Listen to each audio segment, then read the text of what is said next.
उसका ड्रीम क्या है तो यही कहेगा।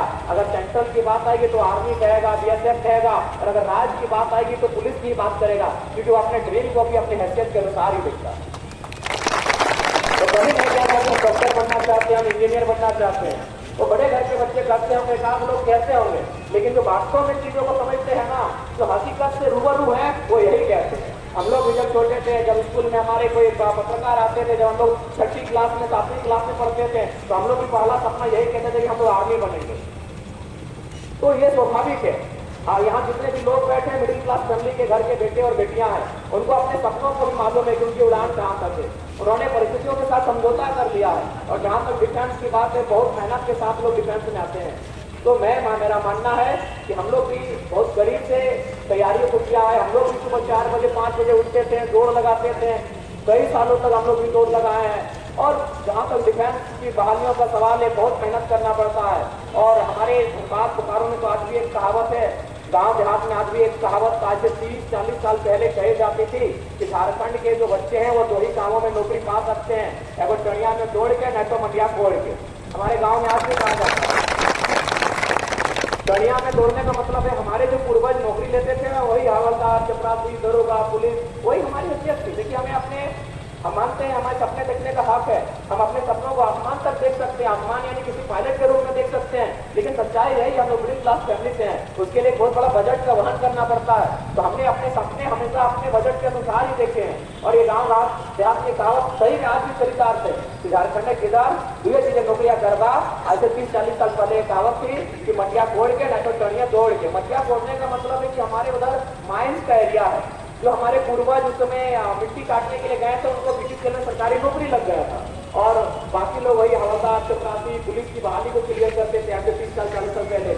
तो आज हम लोग समझते हैं, हम झारखंड के मर्म को समझते हैं। आज भी जो डिफेंस लाइन की नौकरियां ली जाती है, बड़ा मानसिक शारीरिक प्रताड़ना के बाद लिया जाता है, और उस दौर में लिया जाता है जब परिवार की स्थिति अति सामान्य होती है, एक साधारण सा किसान का बैकग्राउंड होता है। तो हम आपके दुख में आपके साथ हैं, और हम लोग आज कहीं ना कहीं आज अगर यहाँ तक आए हैं तो झारखंड के मुद्दों के साथ हम लोग यहाँ तक आए हैं। झारखंड के मुद्दों पर बेबाक बात रखने के लिए हम लोग यहाँ तक आए हैं, और आप लोग इस बात के लिए निश्चित रहे, हम लोग एक लीडर के रूप में नहीं, आपके भाई के रूप में आए हैं। जहाँ हमारी जरूरत पड़ेगी, आज हमारे जितने भी साथी हैं रांची जिला के, क्योंकि हमारा घर धनबाद जिला पड़ता है, यहाँ से लगभग 250 किलोमीटर की दूरी पड़ती है। स्वाभाविक है जब अगर कोई सूचना हम तक जाएगी तो आते आते समय लग जाएगा, लेकिन रांची जिला में जो हमारी कमेटी गठन हुई है, हम लोग उनसे कह के जाएंगे, उन्हें हिदायत दे के जाएंगे कि आपका जो भी कार्यक्रम हो, उस कार्यक्रम में बकायदा हमारा पूरा संगठन आपके साथ शरीक रहेगा, आपके समर्थन में, आपके सहयोग में, हमारी हैसियत के अनुसार, हमारे सामर्थ्य के अनुसार, हमारी क्षमता के अनुसार जो भी बनेगा, जो भी पड़ेगा, हमारे साथी आपके साथ डटे रहेंगे, आपके साथ खड़े रहेंगे। आप अपने आप को अकेला ना माने।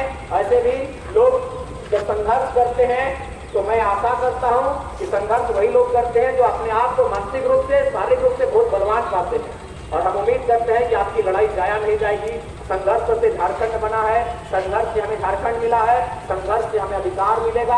आप संघर्ष का दामन ना छोड़े, हम आप लोगों के संघर्ष के साथी बनने के लिए हम लोग तैयार हैं, और आप लोगों के साथ हर स्तर से नैतिक ही नहीं, हम लोग शारीरिक समर्थन निष्ठा शरीर लेकर आपके दान आंदोलन में, आपके धर्मों में, अगर आप कल इसको मसाल जुलूस का रूप देते हैं, रोड मार्च का रूप देते हैं, भूख हड़ताल का रूप देते हैं, तो जरूर हम लोग नैतिकता के आधार पर ही नहीं, शारीरिक आपके साथ समर्थन में खड़े रहेंगे। और ये आप इस बात को आश्वस्त करना, क्योंकि हम लोग भाषण के लिए नहीं आए थे, लेकिन क्योंकि किसी तो बात हमें रखने का अवसर दिया गया तो हमने अपनी बातों को रखा। अंत में आपसे यही कहेंगे, और पुनः अगर राज्य सरकार के लोग सुने, आपके चैनल को बड़े वाच करते हैं, और खासकर जयराम मातो को बहुत गंभीरता से वाच करते हैं, बकायदा राज्य के नहीं, बहुत सी राज्य के भी मुख्यमंत्री लोग वाच करते हैं, तो हम उम्मीद करते हैं कि राज्य के मुख्यमंत्री, और ऐसे भी उनका जो स्लोगन था, कैसे लिया झारखंड लड़ के लिया झारखंड, हम ही लोग का स्लोगन था, तो जाहिर सी बात है हम लोग वीडियो को देखते हैं तो आप यही कहेंगे। देखिए, आपके प्रति हमारी सहानुभूति उस समय थी जब आप जेल के भीतर थे,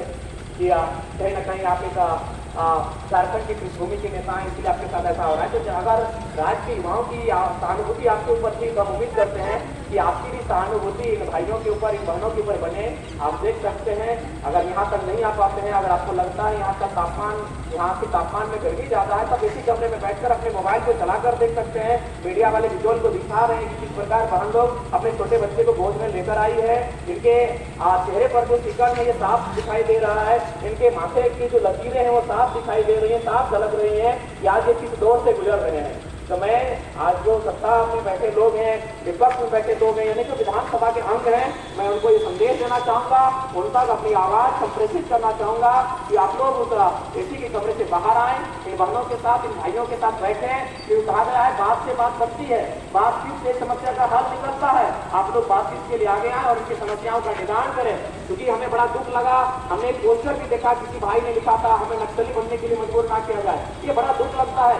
इस राज्य के लोग 40% खंडनी संपदा देने वाला राज्य, तमाम उद्योग से संचालित होने वाला राज्य, इस यहाँ की बिजली से कलकत्ता जगमग होने वाला राज्य, यहाँ के यूरेनियम से और यहाँ के गैस से पिछले कोरोना काल में लोगों की जान बचाने वाला राज्य, अगर वहाँ के युवा हताशा में भरकर, कुंठित होकर अगर इस प्रकार से मतलब अपना वक्तव्य देते हैं कि हमें नक्सली बनने पर मजबूर ना किया जाए, तो हमें नहीं लगता इससे बड़ा दुर्भाग्य इस राज्य का क्या होगा। ये बहुत बड़ा दुर्भाग्य, ये बहुत ही बड़ा चिंता का विषय है।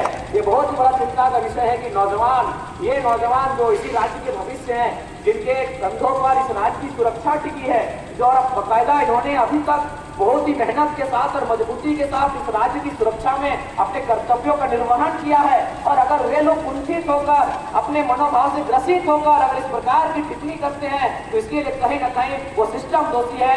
इस सिस्टम के कारण ये हालात पैदा हुए हैं। तो मैं चाहता हूं कि हालात को ठीक किया जाए, उस सिस्टम को दुरुस्त किया जाए, और जो हमारे सहायक पुलिसकर्मी हैं, इनकी मांगों को अविलंब पूरा किया जाए। हम नहीं चाहते हैं कि ये धरना जो आज शांतिपूर्ण तरीके से गांधी के देश में, गांधी के रास्ते में चलकर जो धरना प्रदर्शन किया जा रहा है, ये उग्र रूप लेने का काम करे, ये हिंसक रूप लेने का काम करे, ये हम नहीं चाहते हैं। इस राज्य की मर्यादा बनी रहे, इस राज्य की पाबंदी बनी रहे, हम ये चाहते हैं और हम आशा करते हैं कि जो हुक्मरान बैठे हैं, हमें हमसे अपेक्षा रखते हैं कि इनकी समस्याओं का वे निदान करेंगे। बाकी जितने भी हमारे भाईगण, हमारी बहनगण हैं, बिल्कुल आपके हम भाई हैं, भाई स्वरूप ही हैं, और बिल्कुल हमें लगता है कि हम लोग कोई लीडर नहीं है आपके लिए, आपके उम्र के हैं, आपके हम उम्र के हैं, और शायद अगर हम लोग इस लाइन में नहीं आए होते तो शायद आपके बीच हम लोग भी जवान या फिर पुलिस, वही हम लोग का प्राथमिकता होता। मेरा तो खुद होता, ताकि हम लोग भी इसी राशि में कई बार जब आर्मी की दौड़ में आए तो बस एक मामूली बात के लिए हमें डांट लगा दिया गया था, हाथ में हम सचिन का नाम लिखने में पहुंच जाता था। तो ऐसा नहीं है, हम लोग आपको भली बातें जानते हैं, डिफेंस को खासकर हम लोग बहुत अच्छे से जानते हैं, क्योंकि मेरी भी प्राथमिकता डिफेंस ही रही है। इसी मैदान में हम लोग 2012 में जब इंटर करने के बाद SRF की परीक्षा जो नेवी की होती है देने के लिए आए थे, मेडिकल में बाहर भी चले गए थे। इसी रांची के मैदान में हम लोग आर्मी की दौड़ में आए थे, जहाँ हमारे यहाँ पे दौड़ना था, रीजन ऑफ क्रिकेट क्रिकेट का जरूरी अलग था। तो हम लोग आपकी पीड़ा को समझते हैं, आपकी पीड़ा आपको बताने की आवश्यकता नहीं थी, आपने बताया, उसके पहले हम लोग समझ चुके थे कि आपकी पीड़ा है क्या। क्योंकि जो लोग डिफेंस की तैयारी करते हैं, उनके परिवार से भी हम परिचित हैं, और किस परिवार के बच्चे होते हैं, किस परिवार से उनका ताल्लुकात होता है, किन परिस्थितियों में वो यहाँ तक आते हैं। यही नहीं, धनबाद जिले में भी जो हमराज के अभ्यर्थी हैं, वे भी लगातार 2018-19 से आंदोलन कर रहे हैं। वे लोग तो कई बार देखे कि आत्मदाह के लिए भी उपायुक्त को लेटर लिखे थे कि हम लोग सामूहिक रूप से आत्मदाह करेंगे। आप सोच सकते हैं कितना मार्मिक दृश्य होगा कि नौजवान जो अभी कुआने हैं, घर सजाना चाहिए था, जिनको अपने माता पिता के सपनों को साकार करना चाहिए था, वे नौजवान व्यवस्था में कह रहे हैं कि हम लोग आत्मदाह करेंगे। आत्मदाह यानी आग से अपने आप को सार्वजनिक तौर पर सामूहिक रूप से जला देंगे।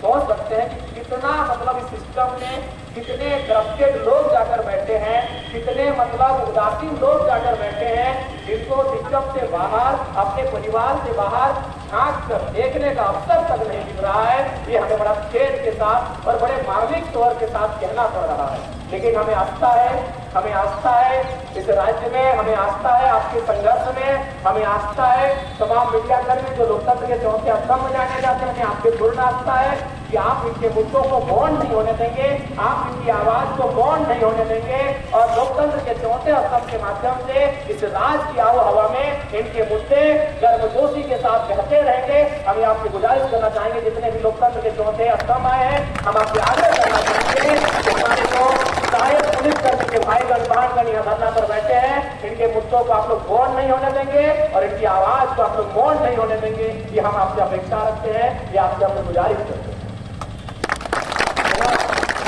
आपके साथ हमारी पूरी राशि की टीम जो भी हमारे साथी हैं, उनसे हम लोग बकायदा जब रांची से हम लोग निकलेंगे अपने घर की ओर, उन्हें हम लोग कह के जाएंगे कि इसमें जरूर एक बार अंतर आपकी सुधी लें कि आपके साथ क्या स्थिति है। और अगर हमारी हैसियत के मुताबिक हम लोग भी बड़े कोई बीच मार्का है नहीं, ये साधारण भूमि से आते हैं, भले हम लोग चुनाव लड़के लाखों वोट ले आए हैं, लेकिन जनता के चंदे से लाए हैं। हम लोग कोई बीच मार्का कोई बड़े परिवार से नहीं आते, लेकिन फिर भी अगर हमारी हैसियत से आपके सहयोग के लिए अगर किसी तरह का करना पड़े तो हम लोग पीछे नहीं हटेंगे। हम लोग इस बात के लिए आपको आश्वासन देते हैं और निश्चय जब भी आंदोलन के माध्यम से हमारी जरूरत हमारी आवश्यकता पड़ेगी, हमारा पूरा संगठन हमारा पूरा परिवार आपके साथ खड़ा है। हम लोग कोई अलग नहीं है, आपके साथी हैं, आपके भाई हैं, आपके हित कुटुंब हैं, आपके साथ हम लोग हमेशा खड़े हैं। आप हमेशा हम लोग अपने साथ पाएंगे, या तो शारीरिक रूप से, या तो नैतिक समर्थन के रूप में, या विचारधारा के समर्थन के रूप में आप लोग हमेशा हमें अपने साथ पाएंगे। और साथ ही हम यही कहेंगे, हौसलों को हारने की आवश्यकता नहीं है। ये राज्य हमें 2 दिन में नहीं मिला है, सालों के संघर्ष के बाद ये राज्य मिला है। भारत देश 2 दिन में आजाद नहीं हुआ है, सालों के संघर्ष के बाद भारत स्वतंत्र हुआ है। आपका अधिकार है, 2 दिनों में ना सही 1 दिन जरूर मिलेगा, 1 दिन में ना सही 1 दिन आपका अधिकार जरूर मिलेगा। आप अपने संघर्ष से समझौता ना करें, आप परिस्थितियों से समझौता ना करें, अपने हालात से समझौता ना करें। हालात और परिस्थिति चाहे कुछ भी रहे, आप मजबूती के साथ उसका मुकाबला करें। हमें पूर्ण आशा है आपकी विजय होगी, आपका हक अधिकार आपको जरूर मिलेगा। और इसके लिए हम लोग जो भी करना पड़े हम लोग पीछे नहीं हटेंगे। पुनः अपनी बातों को हम लोग विराम देंगे और आप सभी का अभिनंदन, आप सबों को जोहार करेंगे। जय हिंद। और आपकी मांगे पूरी हो इसके लिए हम लोग भी चरणबद्ध तरीके से आपके जो आंदोलन होंगे उसमें हमारी भूमिका रहेगी, हमारी भागीदारी रहेगी। पुनः सभी को जोहार।